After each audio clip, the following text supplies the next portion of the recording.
50, 45, there goes Davis. Oh my God! Davis is going to run it all the way back. Auburn's going to win the football game. Auburn's going to win the football game. He ran the missed field goal back. He ran it back 109 yards. They're not going to keep him off the field tonight. Holy cow. Oh my God. Auburn wins. Auburn has won the Iron Bowl. Auburn has won the Iron Bowl in the most unbelievable fashion you will ever see.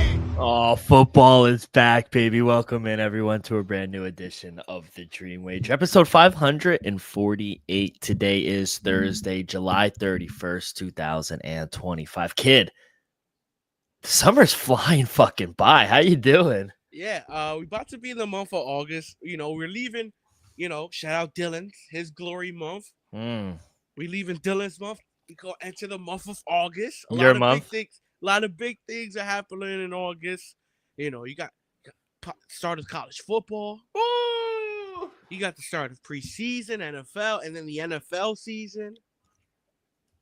Oh, Dylan, it's a lot of things to get into. A lot of breaking news I can see. Not anything going my way as a Red Sox fan, but some news breaking. Let's get into it. How many days until college football, week 0?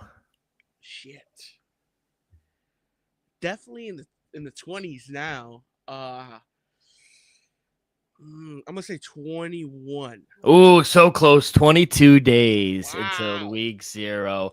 But you're right. We have a great show for you. We got Pete Nova back on previewing the Broncos and the Chiefs. But before we do that, breaking news out of New York City. The New York Knicks signed Mikal Bridges on a 4-year, $150 million contract. He takes a slight discount from his max extension of $156 in order to help the Knicks with a little flexibility, continue to build that roster, and honestly try to get a championship. But 4 years, $150. It does have a player option as well. But we got our guy back. I was scared. I thought they were gonna move him, but I'm gonna be honest, though. I don't love it, but I don't hate it. Just because you traded so much for him, I think this was the obvious. You had to re-sign him. You had to extend him. Now, is he going to be worth 150 M's? I think if the Knicks somehow could win a championship, then I think it was all be worth it. that play against Boston's worth 150. Yeah. He played tremendous against Boston. Now, in the Eastern Conference Finals did he come up a little short? Absolutely. But I think he proved, to everybody that he's a solid, I'm going to be honest, key role player. And he's more than a role player. I don't know why I'm just saying role player, but we know the team is run by Brunson. We know Karl Anthony Towns is the second option. Mm-hmm. OG could be considered the third option. You can make a case that Mikal Bridges is the fourth option on the team. And I think for him, this might be the perfect role. It's just, are we going to look back 3 years from now? He's the third option. Yeah, 3 years from now. Are we going to say the New York Knicks made the right move? Or did the New York Knicks not just overvalue in trade assets, but also overpaid as well? It was the alternative. What were we going to do? Let him walk? We had to pay him. You had to. We had to pay him. That's why I don't hate him. I don't hate the move at all. I honestly understand why. It's just, bro, you got OG at 200 M's. You got Cat at 46 or 56. And Brunson been taking discounts left and right. Brunson should be one of the highest paid players in the league. So, but Mikal just took a discount as well. I know. He wouldn't be able to be on the team if he didn't take a discount deal. He had to. I mean, but someone was going to pay him the max, whether it was us or someone else. Yeah. Definitely somebody out there for sure. That's why I said that I don't love the move and I don't hate it either. To me, the Knicks made the right decision. Y'all gave up too many possible, assets for Mikal Bridges to just let him walk after next season. Dirk, welcome to the show. You want me to acknowledge you, but you over here talking about my Knicks, so I don't know if I can, kid. The Knicks are a legit contender in the East. We're a top 3 team in the East. especially And now with Boston being hurt this upcoming season. multiple teams being hurt this Yeah. upcoming season. You gotta be even there. Come on, you gotta at least admit the Knicks have a solid shot, not just making the Eastern Conference Finals again, but possibly winning the East. Oh, you're speaking lovely to Yeah, my ears. yeah. Think about it. Yeah. Bucks. They did Hurt. improve, but they're hurt. Well, Dame is out. But Yeah. Bucks, Philadelphia, Boston. I think Cleveland and the New York Knicks should be the two front runners for the East. Yeah, Boston. I'm not saying they should be locked in. All I'm saying is I see these two teams are sure in 50+ win teams. Are you discounting Indiana again? Well, I'm without Halliburton. We saw them last season start slow with Halliburton. Now without Halliburton, you can make the case: is he a superstar? Is he not a superstar? Or we could all agree he's very impactful. Tyrese Halliburton is one of the best point guards of all of basketball. I think you could even admit that. Yeah. So it's gonna be hard to overcome. Can they still make the playoffs? Absolutely. I think their team is very deep and solid, but to contend, I don't know if they could contend without Halliburton. Kid, we've had a crazy MLB deadline here as well. Reds, they got Zach Littell. Your Red Sox, they finally did something. They got Joe Ryan. I like the move, honestly. Joe Ryan is a really good player. And then 5 minutes ago, the Red Sox acquired Dustin May from the Dodgers. Okay. So 2 pitchers. You needed pitchers. We talked about it last episode. Yeah, so, one most likely going to be starting, one is going to be in the bullpen, so that's good. I think the Red Sox, we put ourselves in position, especially after the Rafael Devers trade.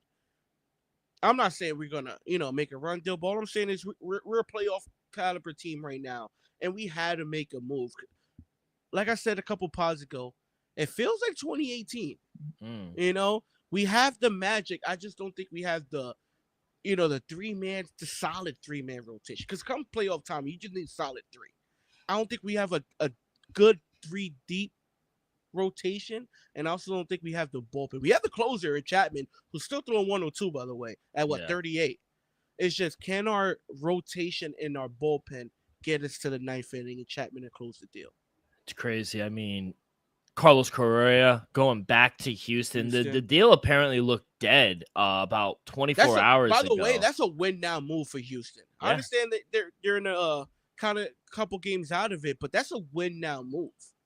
Yeah, Mets, they had a really good deadline as well. They get Cedric Mullins. They get they got a closer. Mets have the best bullpen in the league right now. I mean, the 2 moves that they made, they're really going after it as well. Apparently, the Mets tried to go after in the 11th hour. They tried to go after Jacob deGrom. I like it. I like going after it, actually, because Rangers, they were a little hot, and then they kind of lost a little, but I like it. I like the aggressiveness of going after Jacob deGrom, but Yankees, they were busy. They just acquired shortstop Jose Calabreo from the Rays. They're playing each other right now. You just walk over? Like, what do you do? Well, it's going to take a couple of days still, but you definitely just walk over, introduce yourself. Like, hey, coach, how you doing? Yeah, I mean, he leads the majors with 34 stolen bases, and it's going to be an upgrade from Anthony Volpe. Anthony Volpe leads the league in errors with 50, or I think he has 16 now. So he's not a major league player. I mean, it is what it is. He doesn't deserve to be on the Yankees, and he's a young kid, but he needs to be sent down to the minors for a little bit, get that confidence back. I know he had 2 home runs the other night, but yeah, Anthony Volpe is not a major league player right now, and I'm glad they addressed it. Other than that, no real news. We got 3-4 minutes left in the MLB deadline, so we'll keep you up to date with that. Some NFL news before we get to our great interview with Pete Nova. Jets, we bring back Nick Folk, baby. He played 7 seasons for them back in 2010 to 2016. 729 points career for the New York Jets. Second only behind Pat Leahy, who he has 1,470. All-time kicker. We're going to be solid there now. Yeah, he's solid. Nick Folk, what is he, like 44, 45? No. Nick Folk? Nick Folk. Hold up. I'm going to see. Bro, he was 40 when he was He's 40. No, he's 40. Oh, he's 40. All right. 44 is crazy. I thought I felt like when he was in New England, he was 40. That was 4 or 5 years ago. Yeah. Legend. In 1984. Yeah, so, Nick Folk is a serviceable kicker. Is he a top 10? No. But is he top 10 consistent? Is he going to – I'm going to say he's going to go about 85, 90% still. He's going to go 90%. Yeah, anything above – under 50 yards is Nick Foles in range, and he's been consistent throughout the year. So the fact that he's out here still getting signed, and now he's back to the Jets, to me, great signing. So he's 204 of 206 in extra points. That's 99%. Come on. And he is under 50. He's 175 for 213 field goal attempts. That's 82.2%.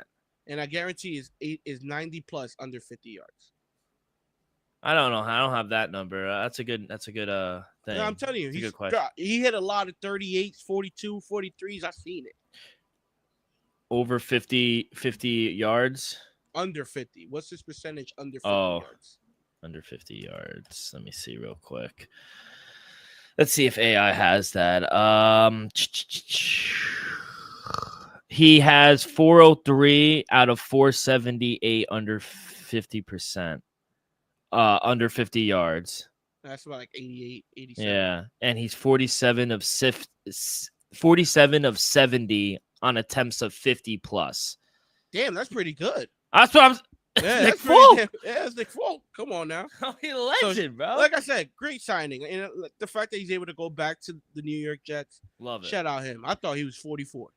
We got to hold in. Let's go to the great state of Ohio. Trey Hendrickson, he was back at camp. Jens the holdout. I always thought it was weird when guys held out and then got fined $50,000 when they want more money. It was like counterintuitive. Like, I want more money, but I'll sit out. But then they're like, that's $100,000 in 2 days. Like, I'm going to go. I'll just say I got like Terry McLaurin. I'll just say I have an ankle injury. So Trey Hendrickson is back, but we still have a hold in. But that was the final holdout, and he's back in the building, which is a good sign, but nowhere near to a deal. Yeah, great sign. You can't deny this. The season he had last year, lead the NFL in sacks. You got to get the man at the bare minimum in the building, watching film. Studying the playbook at the bare minimum. We know the Cincinnati Bengals needs to make this deal done. It was a great start last week when it was able to sign their 17th overall pick, Stewart. Now you got to get the big dog done. You shout out the Bengals, took care of Jamar Chase and T. Higgins. I didn't think they were going to do it. I'll be the first one to say, I didn't think they were going to do it. Now it's time to take care of the defensive stud and Trey Hendrickson. Get him locked up for the next 4 to 5 seasons. I understand the going rate for a top defensive lineman. It's about $35 to $40 million. It's a price you might not want to pay, but you have to pay, Dill. You have to pay. You saw how horrific your defense was last year. It was bottom 3. Without him, it would have been last. And you're going to be looking that way if you don't sign him. You need Trey Hendrickson signed. Shit, what time is it? MLB deadline just passed. I need him signed by 6:05. Tomorrow. I need him signed either yesterday or tomorrow. I need him. Tomorrow's August 1st. I need him in practice pads August 1st. Come on now. Yeah, I agree. It's football. It's a football game tonight, goddammit. God bless America. We got the Hall of Fame game tonight in Canton, Ohio. Speaking of Ohio, Chargers and the Lions. Cannot wait. You sent me something and it got my gears grinding a little bit. Oh shit! What did I say? What did I say? The Madden ratings. Oh, the Madden. Oh yeah, bro. Oh.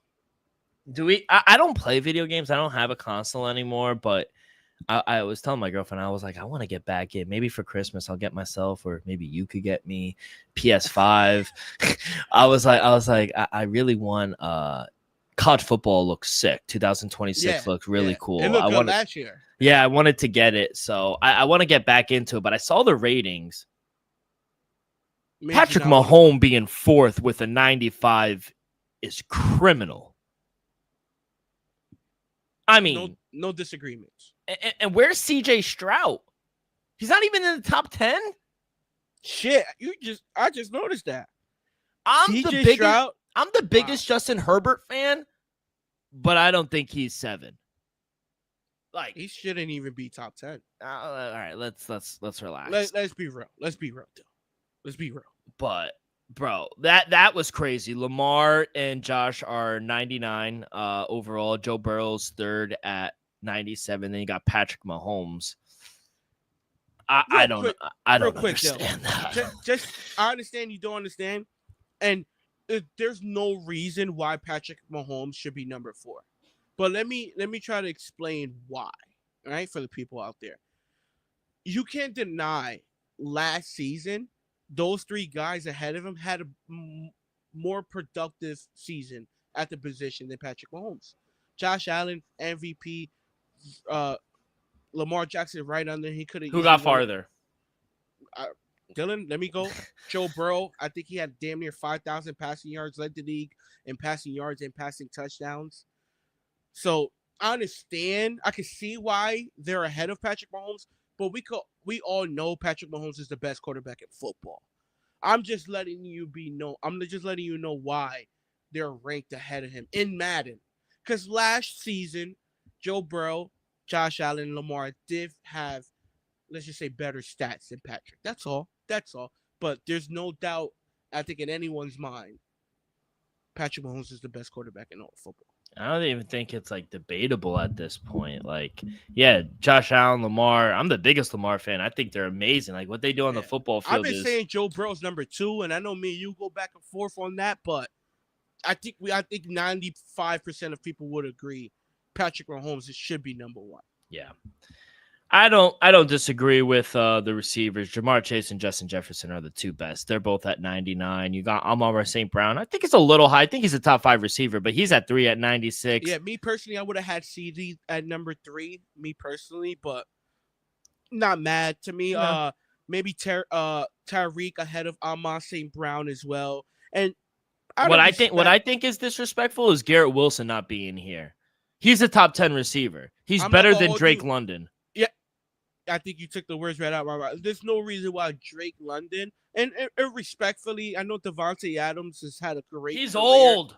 But he did not have a better season than Garrett Wilson last year. Neither did Drake May. These other guys, okay. Drake London. Yeah, Drake London. Come on now. And I'm all for Terry McLaurin, and I hope he gets paid, but Terry McLaurin's not the 6th best receiver. Just no way. And where's DK? It's a few players. You know what I mean? Make a case, yeah. I have no problem with the offensive lineman. Lane Johnson's the best offensive lineman in the league. Like, and he's a first ballot Hall of Famer. Lane Johnson, Trent Williams, he's one of the best. Penny Sewell, Sewell, Tristan Wirfs, Chris Lindstrom as well. Joe Tunley, we talk about in the interview. He's the top 10 as well. I have no problem with that one. The fact that you got 2 Eagles on this list is crazy. I mean, they're ridiculous. Running back, Saquon is 99 overall. That year he had was crazy. Derrick Henry, he's right underneath him. Jahmyr Gibbs. I have a gripe. I like Jahmyr Gibbs. I really do. I think he is a top 5 running back. But at 3 at 95 over Christian McCaffrey and Bijan? I don't agree with that. Is one of the, if not, I'm not going to give him the title, but some people might consider him the best dual threat in football, running and catching the ball. Dale, you can't deny he might be the fastest player in the league, and he's special. I'm going to still give Tyreek that title, but with ball in hand, Jahmyr Gibbs be making some people miss. Now, he was special last year. In my eyes, I think Christian McCaffrey still top 3 running back. But what did he have to show for last season? Not much. And that was due to injury, and I understand that. But we can't deny the fact that Jahmyr Gibbs, production-wise, wasn't a top 3 back last year. He was. I think he had 50 catches. Yeah. What I also don't agree with, and I like Christian Gonzalez. I think he's a really good corner, but yeah, I'm a Patriots fan. I can tell you, second overall is crazy. Yeah, he's definitely top 5 corner, and I might even agree saying that might be a little high. But him being a second ranked corner in Madden, above Sauce above Derek Stingley Jr., Marlon Humphrey, Yeah. even Trent McDuffie. Duffy, yeah. There's no reason why he should be a higher rank than either Trent McDuffie, Sauce Gardner. Even Jalen Ramsey. I'm not the biggest Jalen Ramsey fan, but he's better. I'm gonna be real.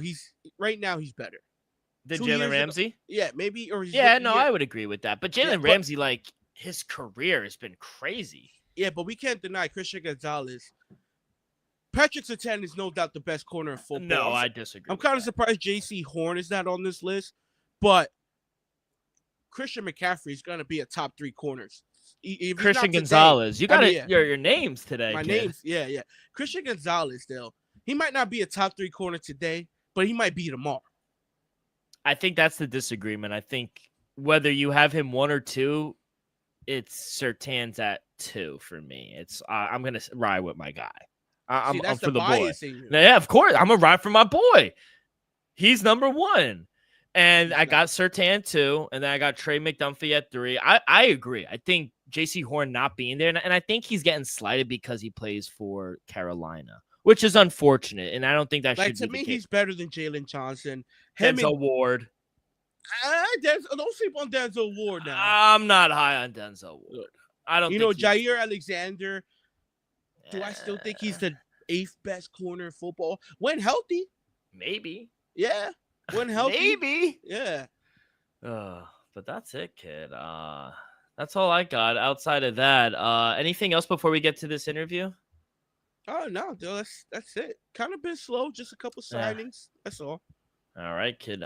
Before we get to the interview with Pete Nova, a quick word from our sponsor. We're brought to you each and every episode by Viva Tequila Seltzer, the most refreshing hard seltzer on the market, hands down. There's no wonder why Viva was voted number 1 hard seltzer in the world by San Francisco World Spirit Competition. With only 88 calories, 0 carbs, 0 sugar, and a light 4.5 ABV, Viva is the perfect drink for your post-game celebration, as it was created with that active lifestyle in mind. We flavor tequila seltzer because flavor is the spice of life, and we like our drinks. So just a kick, just like how we like our lives, whether it's Huckleberry playing around at golf with the boys or an elderberry watching the Hall of Fame game, it doesn't matter. Our favorites pair perfectly with that Artisanal Blanco tequila for that subtle and refreshing drink. Our belief here at the Dream Wager and at Viva is to live long, live well, and live it up. And now, here is our interview with Pete Nova. All right, great interview with Pete. Kid, he is high on Denver. As you could tell, he is a Denver fan. Maybe taking a step back from Kansas City. He also gave really good advice for fantasy as well. Some do's and don'ts on who to draft. And I was surprised, too. High on Evan Ingram. I mean, Evan Ingram could be good. He is. I've always been high on Evan Ingram. I draft him year in and year out. He always has the potential, if he's healthy, to be a top 5 production tight end. I'm not saying he's a top 5 tight end. All I'm saying is he's going to have 80-plus catches. He's going to have 5, 4, 6 touchdowns. He's going to be around 700, 800 yards. I guess so that puts him at the end of the season. I do like him. Under Sean Payton with Bo Nix, I do like Evan Ingram. So he's someone you should put on your radar. And I also think he gave good advice. Don't waste your time sometimes, because I think a lot of people, especially in our league, kid, with our friends, a lot of people draft defenses late, kickers, just they're very fluid. And, he was actually advocating to draft dome kickers. I know you were already on that before, but shout out Brandon Aubrey. Yeah. Also, Ricky Pearsall from the 49ers, he is high on over 3.5 touchdowns as well. So he's on the 49ers, and they have a very easy schedule. So I understand why, but always great to get Petey on the show. We'll get him on later in the year. But, kid, let's go to our futures. We will start in Denver with their win total. It's starting at 9.5. Over is at plus 110, minus 130 towards the under. If they want to make the playoffs, it is at minus 114. To not make the playoffs is at minus 106. They have the 3rd best odds to win the division, AFC West, at plus 330. To come out of the AFC, they are 14-1. They have the 7th best odds, 29-1 to win the Super Bowl. I like them. I think, this is going to be Sean Payton's 3rd year. You got Joe Lombardi as the OC. Vance Joseph, 3rd year as well. They had a great year, 10-7. Everyone was high on them. They improved their defense as well. You got Falunga. You bring in Evan Ingram. You bring in Dre Greenlaw as well. I like what they did. We mentioned it so many times, or at least I did in the interview. I am a big fan of RJ Harvey. I've seen him so much in college, 3 straight seasons with over 1,000 yards. I like this team, and I know the receiving core is probably their weakest. Yeah, mid. Yeah, it's mid. I like J.K. Dobbins. They bring in they get rid of Javonte Williams. They bring in J.K. Dobbins as well. They have a top 5 offensive line. They have a top 5 front 7. I think they have a top 3, top 2 secondary. I can't say Best it, corner but in football.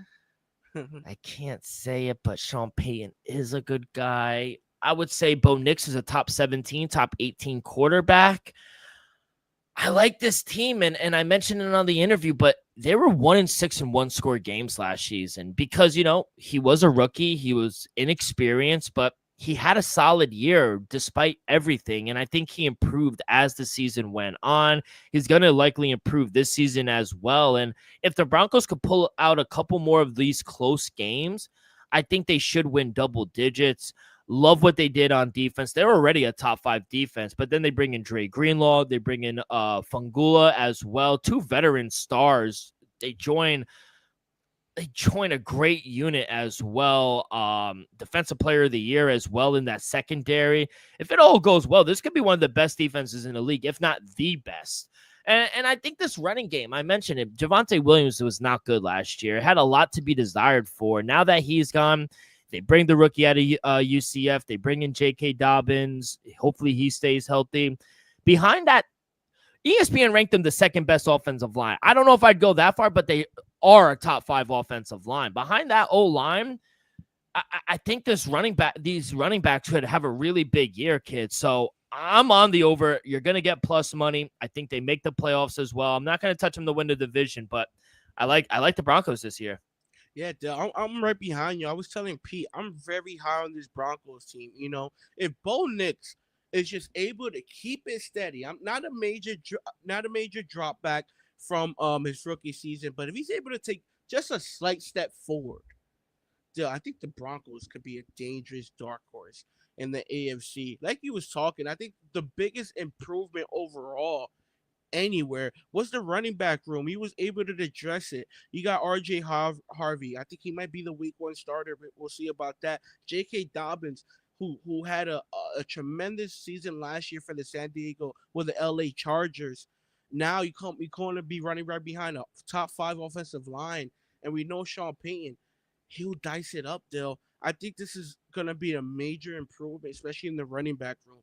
Now, wide receiver core is not desirable, but you upgraded as well with Evan Ingram at the tight end position. I think that's going to be a huge addition. Like Pete was saying, Dale, he might be the second option in the passing game for this Denver team, and I would love to see that happen. Let's not forget all the success Jimmy Graham had with Sean Payton back in New Orleans. Maybe we'll see some of that success with Evan Ingram. And defensively, Dill, this was already a top 5. Let's just say top 10 defense last year. Now you add Hufunga, and you was able to add Greenlaw. The defense is gonna be even better, Dill. So you're gonna have a top 5 offensive line, possibly a top 5 defense. You're gonna have a top 3 secondary.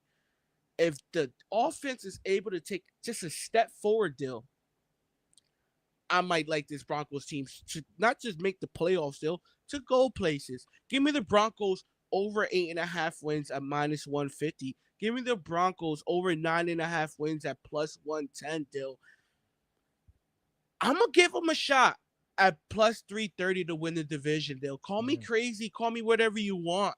I just have a feeling this Broncos team is gonna be for real. What wins games, Dill, is the trenches and his defense, and the Broncos have pretty good in both. So give me over 8.5 wins at -150. Don't sleep on that, people. If you could afford to at -150, I think the Broncos bottom floor is 9 wins still. I understand that they don't have the easiest schedule in the world, but I counted 9 wins every single time. I counted 10 twice, and I even counted 11 once. And I counted 12 once.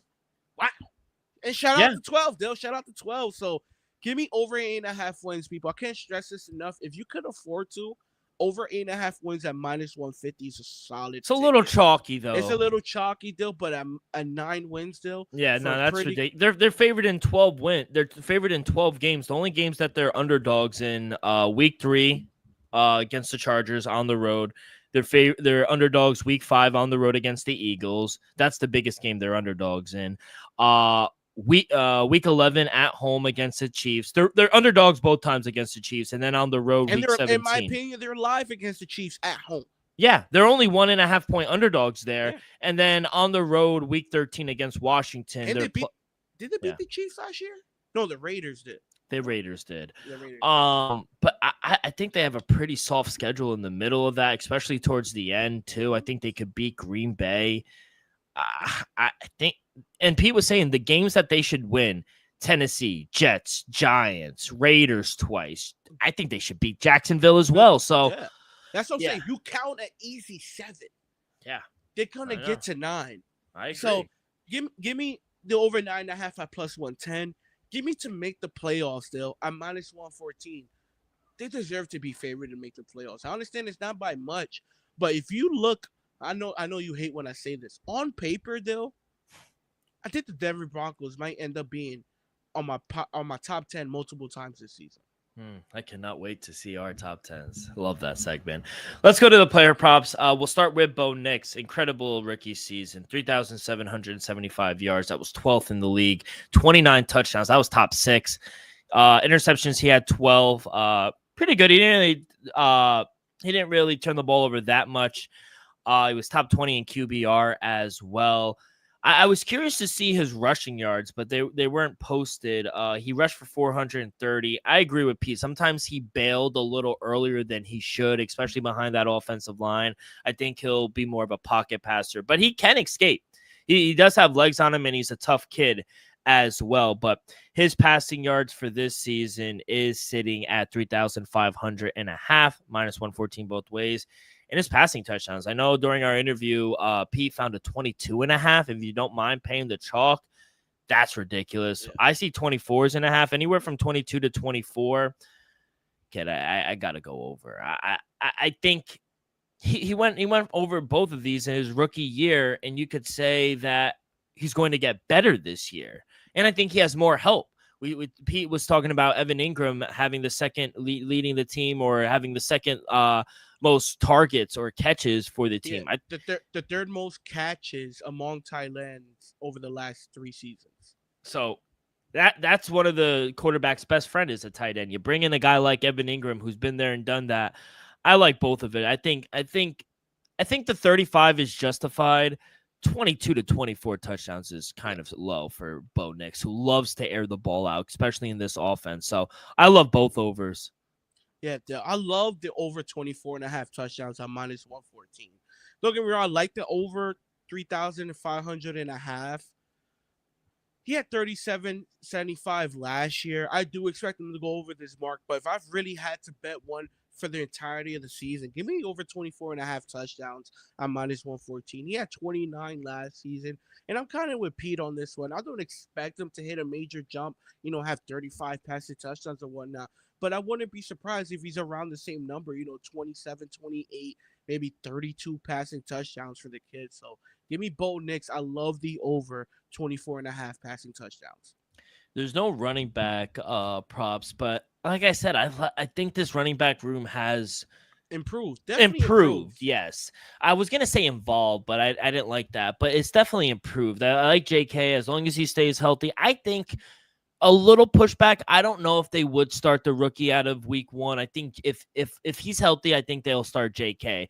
But RJ Harvey is going to get reps. He is going to get reps, and Pete made a great point. He does catch the ball out of the backfield as well. He's kind of that Swiss Army knife, kind of like Jahmyr Gibbs a little bit, but they're both. Sean Payton loves dishing it out to his running backs, a la Alvin Kamara, a la Reggie Bush. Yeah, so I like the running back room. It's definitely improved. We'll see how it does behind that offensive line. Let's go to receivers, though. Cortland Sutton just got paid. His receiving yards is at 900.5, minus 114. Both ways. His receiving touchdowns is at 6.5. Minus 128 towards the over, minus 104 towards the under. I'm going to stay away from the touchdowns, even though I do expect him to go over. But Cortland Sutton, if he's not hurt, he's going to get 1,000 yards. I love Cortland Sutton over 900.5 yards. Dale, I'm going over his touchdowns. Give me the over 6.5 at minus 128. I think he only went under this mark, I think 2 or 3 times in his career, and he went over this mark 4 straight seasons now. Yeah. Everything was early on in his career when he was struggling with quarterback play. Now he has consistent quarterback play. You could count him in for 1,000 yards. You could count him in for 7+ touchdowns still. I think we're gonna see something similar. I think he had 8 last year or 9. I think we're gonna see something like that. Maybe even reach double digits still. Give me something over 6.5 touchdowns at minus 128. Don't get me wrong, I also like the over 900+ pass receiving yards, but I love the 6.5 touchdowns. All right, kid. Anything else here for the Broncos? I got a few juicies still. Stage of elimination. So is a special out there on FanDuel. If you could shop around, look up for specialties for the team. I'm gonna take a sprinkle. Give me them to lose in the divisional round at plus 500. I think they could win one playoff game, Dale. I'm very high on this Broncos team at plus 500 to make it to the divisional round and lose. To me, that's a successful season for this Denver Broncos team. I love it, kid. I think they can make the playoffs, and I think they could win one as well. So love that play as well. Let's go to the Midwest, and we'll talk about Andy Reid's Kansas City Chiefs, his 13th year here. Matt Nagy, his 3rd year as offensive coordinator. Steve Spagnuolo, his 7th year here. All Hall of Famers outside of Matt Nagy, but you gotta respect Matt Nagy as well. I like Matt Nagy. Under Andy Reid, I think he's found a home as well. He was the coordinator when they won their first Super Bowl there. Yeah, 100%. He was the head coach too, but well. Yeah, you know how that goes. To win the Super Bowl, plus 800. They have the 4th best odds to come out of the AFC. They have the 3rd best odds at plus 420. They are favorites to win the division once again at minus 110 to make the playoffs. They are minus 380, which we all think they should. The win total is high at 11.5 at plus 110 towards the over, minus 130 towards the under. Not going to touch them for Super Bowl. They have a chance again to come out of the AFC. The Ravens. I don't trust the Bills again. We'll see what. I don't trust Houston. Yeah, if the Bills could get over that hump, it's just going to be these 2 teams. It's a 3-team race. I think it's going to be Kansas City, Baltimore. Bills, and Baltimore. Not in that order. But I think you get a better number. If you do like Kansas City, I think you'll get a better number in season, especially since they have such a hard schedule. 6th hardest schedule in the league. Obviously, I like them to go to make the playoffs. But, kid, I plus money, it's hard for me, and I know back in 2023 they did go 11-6, but came back last year 15-2, go back to the Super Bowl, got blown out. But regardless, I mean, at plus money, it's hard for me not to bet the over. They still have the best duo, and you brought it up in the interview with Patrick Mahomes and Andy Reid, Mitch. He'd probably be a huge threat. He threw for 18 touchdowns to 2 interceptions over the final 9 games of the season. I mean, that's crazy. When it matters in crunch time, he's going to compete. As long as these men are leading the team, they're going to be a top 3 team in the AFC. It's just no ifs, ands, or buts. The run defense, led by Chris Jones, one of the best defensive players in the league. He's spectacular. The unit ranks 2nd in the league, and they added Jared Tilley.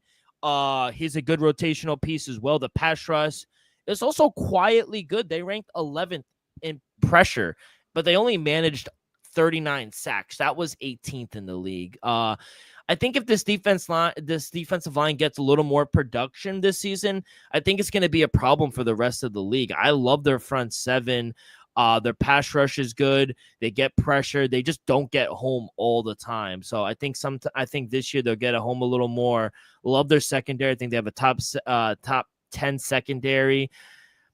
And Also, another part why I like the over, they were never really healthy at receiver last year. And I think they have a top 10 receiving core. Rashid Rice, they lost him after week 4, getting just 2 games out of Hollywood Brown before the playoffs. Then you get the return of Rashid Rice and Hollywood Brown. And, hopefully we get a step forward from Xavier Worthy as well. He finished strong to his rookie season. I like this core. Obviously, you got the Hall of Famer Travis Kelce. I think this is a top 10 receiving room. Offensive line did get better. They bring in my guy, Josh Simmons. What'd you say? Got worse. Yeah, offensive line got worse. They downgraded a little bit.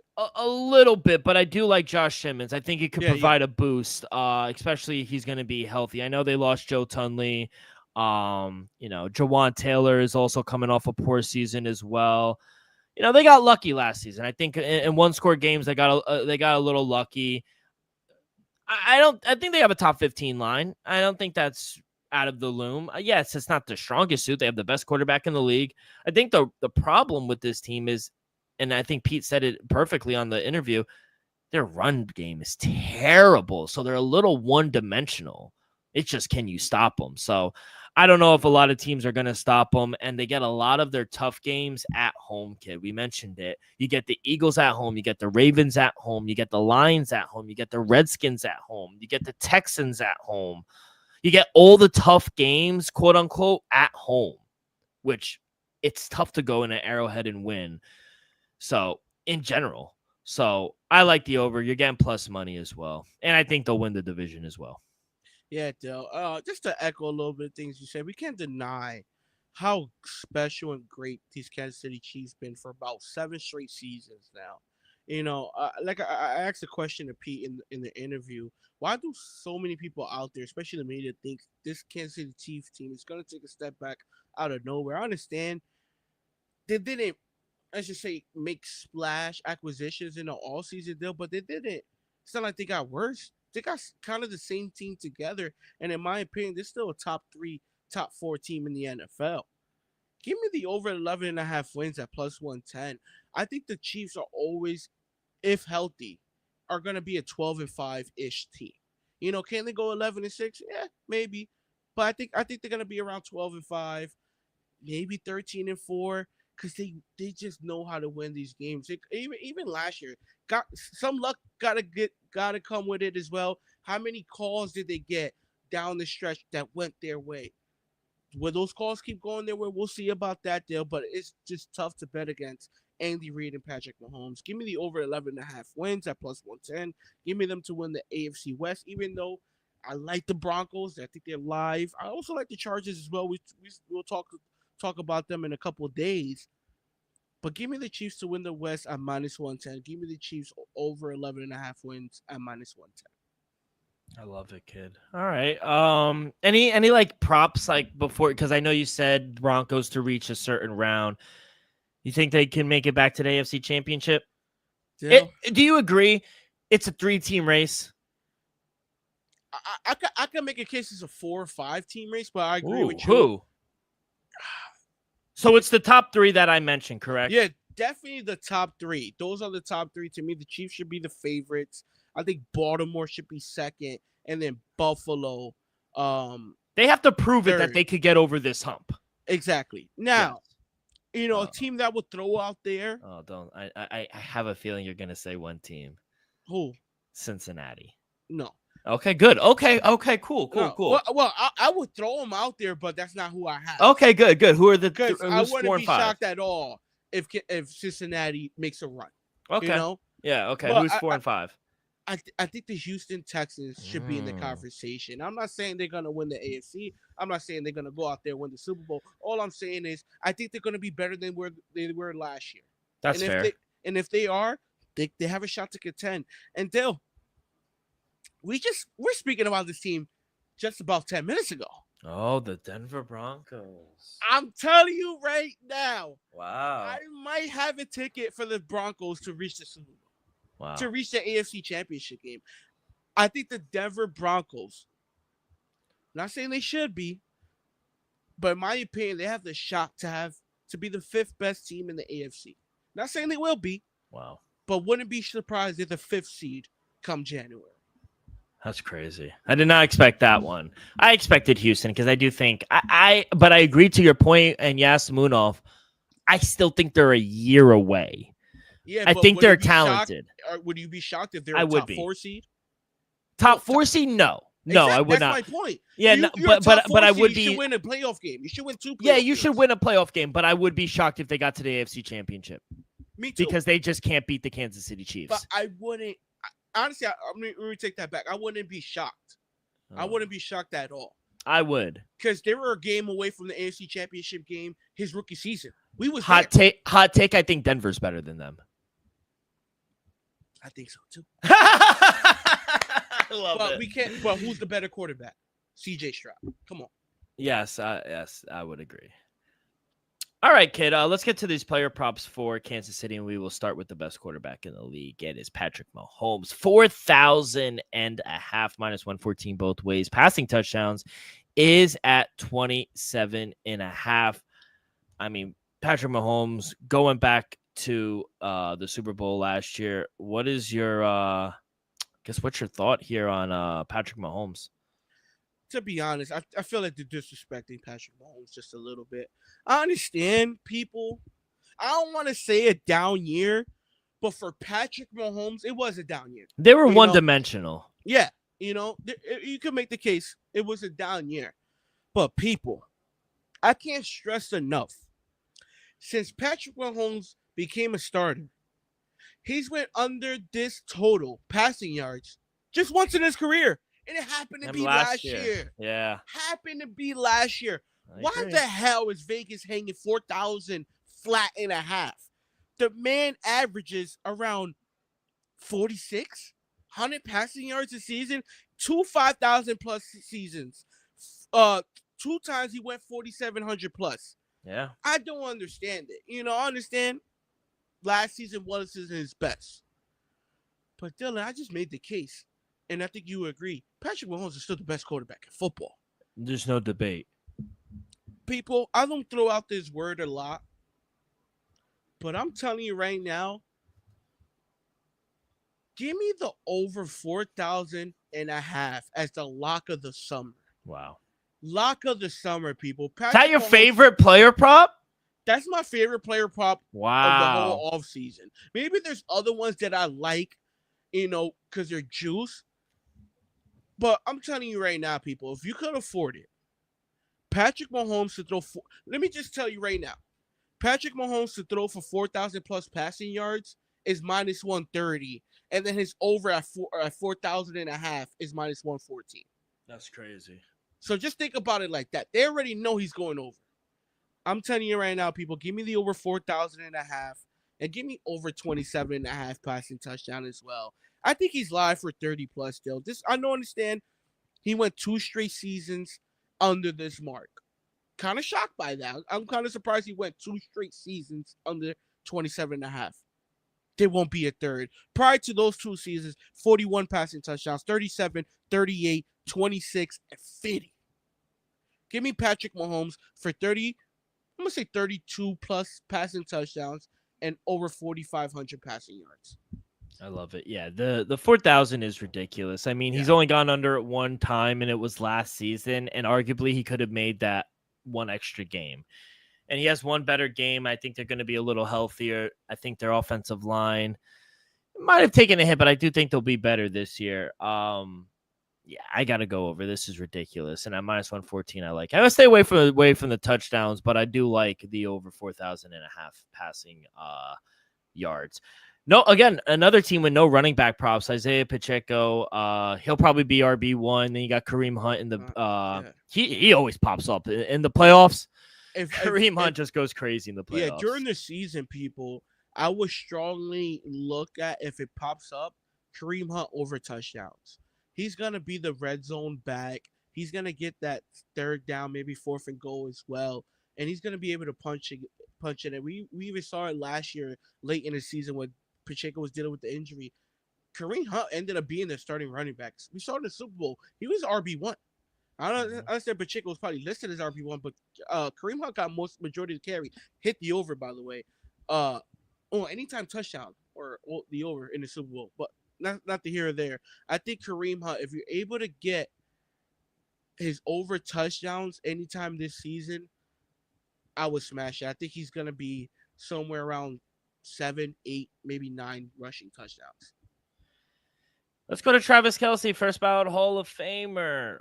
His another one that I think the market is just extremely low at 725.5 minus 114 both ways. His touchdowns short at 4.5 minus 148 towards the over, plus 112 if you want to go under. I know he didn't have a lot of touchdowns. He only had 3 last season, and even in a down year, and I think, excuse me, even he would admit that he had a down year. He still went over this number. He had 823 yards. So love the over 725.5. Staying away from the touchdowns, but I do like the receiving yards over. Excuse me. But what do you like here for Travis Kelce? Still, I'm going the opposite way. Give me over 4.5 receiving touchdowns at minus 148. Don't get me wrong, it's a little chalky, people. But to have 5 receiving touchdowns, come on, for Travis Kelce, I think he only went under this mark twice in his career, Dill. Every other year, he went well over this mark. I know last year he had 3.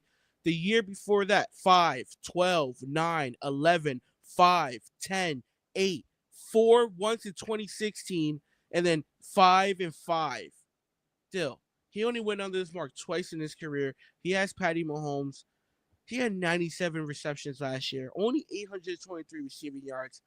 3 receiving touchdowns. I think Patrick Mahomes is going to feed him a little more in the red zone. Give me over 4.5 receiving touchdowns for Travis Kelce. Now let's go to the second-year wide receiver out of Texas, Xavier Worthy. He is in concussion protocol. He did not practice on Wednesday, so we'll see, but he will be fine for week 1. Now, his receiving yards, big step up here for Xavier Worthy. 900.5 receiving yards at minus 114 both ways. And his receiving touchdowns just a tick up at 6.5. Minus 108 towards the over. Minus 122 towards the under. Now, see, I'm going to go the other way. I think the market's kind of inflated it a little bit. I think he's going to have a better year. But 900.5 is a lot, especially when you got multiple mouths to feed. Rashid Rice, he's going to be suspended. He'll come back. You got Travis Kelce. Hollywood Brown. There's a lot of mouths to feed. So I would stay away from the yards, but 6.5, he had 6 last year. So I think he could go well over 6.5 touchdowns. I like that over as opposed to the receiving yards. Read my mind, Dill. Give me the over 6.5 receiving touchdowns at minus 108. He has 6 alone in his rookie year. And right now with the question mark about Rashid Rice, I'm hoping he's not suspended for long, but depending on Hollywood Brown's health, there's a small chance for, maybe 2, 4, 5, 6 weeks. Who knows? Xavier Worthy might be the number 1 target on this offense, and I think he might benefit. But to jump to 900.5 receiving yards, that's a huge number, especially when you have all that talent on the outside. Maybe once again, if they're one-dimensional and they forced to have to pass the ball 35, 40 times a game, I would like his over. But give me his over 6.5 touchdowns. I'm going to stay away from the receiving yards just because I still think the offense is going to revolve around Rashid Rice and Travis Kelce. But I wouldn't be surprised if Xavier Worthy gets a couple deep shots. Give me 8+ touchdowns. I think he had 2 touchdowns in the first game of the season last year. So I think he had 2 touchdowns in the playoffs. Yeah, so he's like that. Mm-hmm. He's a good deep threat guy. He's a good gadget guy. He's fast as hell. And P also said even though Rashid Rice will get suspended, he's not afraid of drafting him either in the 4th, 5th round as well. He's going to drop a little, but I would agree. I think Rashid Rice is their best receiver. No doubt. Yeah, Rashid Rice, I'm telling you right now, Dill, top 15. Top 15. That's fair. If you said top 10, that's crazy. No. I thought about it. Almost did, but I was like, yeah. All right, we got NFL preseason starting in about an hour and a half. So any live listeners here, we got the Hall of Fame game at 8:00. Lions are technically the home team. Minus 120 on the money line, plus 100 for the Chargers. Total is low. It's usually low for preseason games, but it is at 33.5. 2 questions for you. One-parter. 1, are you going to be betting it? And 2, how are you going to be betting it? If you are. If I was betting it, people, I might. Let's see if I get a profit boost or something like that. But Trey Lance is starting for the Los Angeles Chargers still. A bust. Might be a bust. I'm not. That's not the here or there. All I'm saying is, I think he will be the best quarterback on the field today, and I think he's gonna show it. So, if anything, first half Chargers money line -132. If you want to go to full game, they're a dog +110. You can. First quarter Chargers, if anything, money line -105. I think the Chargers were gonna either win the first quarter or the first half. So that's how I would play it, though.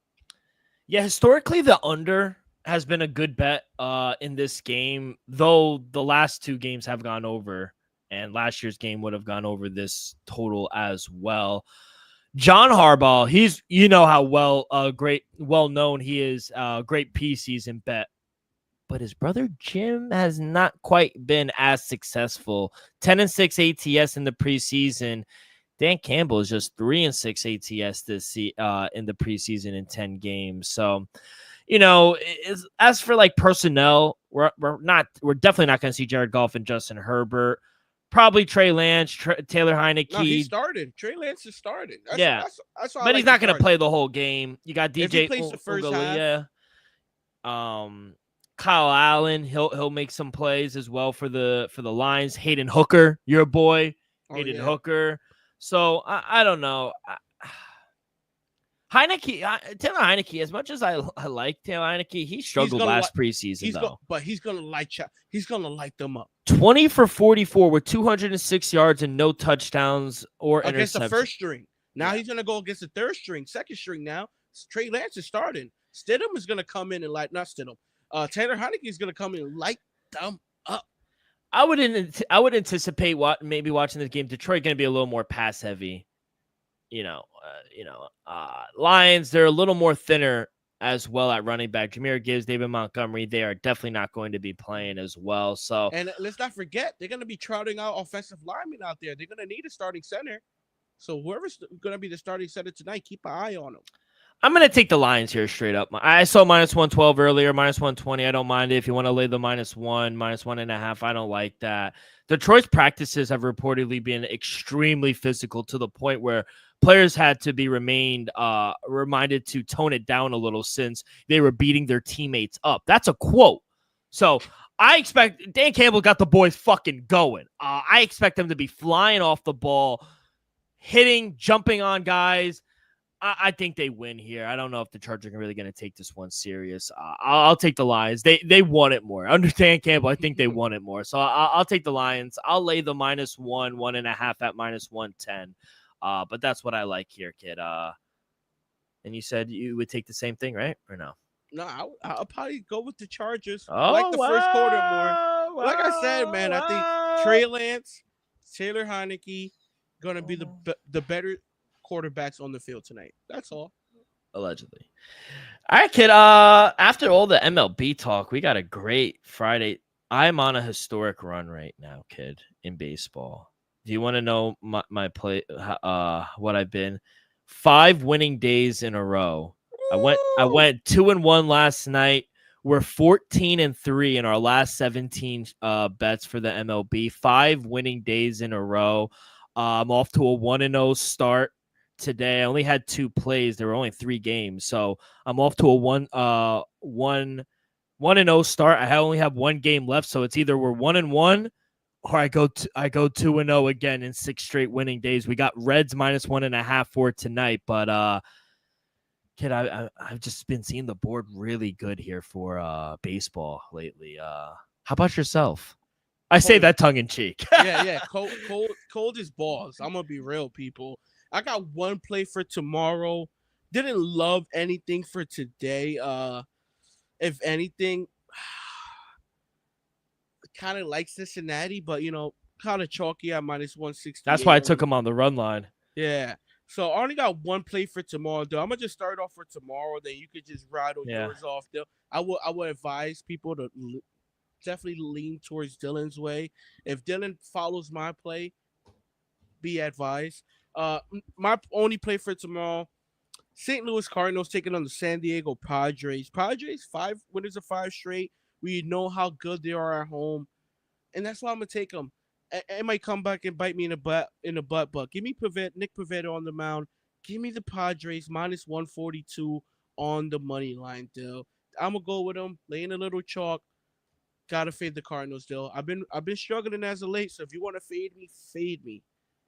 You might win a lot of money doing that because I've been horrible in baseball. That's why I only got Hey, one play for the people. it's Only one play. it's a long season though. Yeah, but I'm down like 12, 13 units. That's not good. That's not good. That's not good. I like 3. I'm looking at the slate again. I really wanted to take the Blue Jays again. They're fucking rolling. I know they had a tough series. Who did they just play? They had a tough series against the Baltimore Orioles, which I do like the Orioles tomorrow too. Plus 106. I think they don't deserve the Cubs. Cade Horton is not that good. And you got Trevor Rogers going for them. Plus 106. I like them here. Orioles have been rolling right now. They made some moves too. I like the Mets minus 120. Mets made some bullpen moves. I like them minus 120 against San Francisco, who they struggle on the road. If you do like San Francisco, you want to back them at home, not on the road. I like the Reds with Brady Singer at home. We are just going to continue to fade the Atlanta Braves, who they stink right now. Cleveland Guardians were a team. I like them, but now since Joe Ryan is on the Red Sox, I can't back the Twins here either. So it's going to be a change of scenery. I don't know who the Red Sox are going to throw there. It's TBD. Maybe a bullpen, maybe Criswell, but I don't know. It all changes because of all these moves. So you see a lot of pitchers. So those are 3 that I was really confident about. Everything else is a little chalky. I do like Nick Pivetta in the Padres. I thought that was a good move as well at home against the Cardinals. Minus 142 is a little chalky. I don't like to go anything past minus 140, but I think Padres are rolling. They just swept the Mets. They made some moves as well. So I do like the Padres. A little chalky, but 3 plays I really like. Orioles at plus money, the Mets on the money line, and I like the Reds at minus 125. Kid, we're going to finish the AFC West on The Raiders. Yeah, we got the Raiders, and then we're on to the NFC, kid. We're just a month away. August is here tomorrow. Correct me if I'm wrong, the summer flew by. I'm not gonna say it flew by. I just feel like everybody feels that way because it's already August. But I definitely, it's been a long summer. I'm not gonna say. Any update on the car? No update on the car. Wow. Same as last week. You have to bring us with an update. I want to know. The people want to know. Still, I'm letting you know right now. I might drop it off somewhere. And you just had it. You just want your car. Yeah, I just want my car. I know. Yeah. I feel that. Well, kid, enjoy the game. Football is fucking back. It is so good to be back right now. Enjoy the game. Good luck on your bets. And we will see you guys on Monday. Peace.